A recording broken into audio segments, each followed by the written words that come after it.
दिलं ते introduction correct होतं, पण प्रोफाईल देताना लेफ्ट प्रोफाईल, राईट प्रोफाईल, त्याच्यानंतर डायगनल पण भरायला लागतं दोन्ही साईडला. Same with back shot, back profile पण तुम्हाला द्यायला लागते, सेम डायगनल. आणि ही पूर्ण 360 जेव्हा प्रोफाईल कंप्लीट होते ना, तेव्हा ते करेक्ट ऑडिशन मानलं जातं.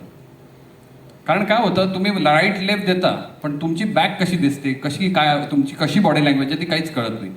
तर ते कळणं हे जोपर्यंत डिरेक्टर आणि DOP एकत्र बसत नाहीत, त्यांना कळतच नाही की अरे ही व्यक्ती कुठल्या अँगलनी बेटर दिसते, कुठल्या अँगलनी ह्याला कॅप्चर करू शकतो. प्रत्येक ॲक्टर हा किंवा प्रत्येक कलाकार हा सरळ चांगला दिसतो असा नाही आहे. संजय आम्हा राईट करा, लेफ्ट राईट कुठलीही प्रोफाईल त्याची चांगली असते, तर डिपेंड करतं.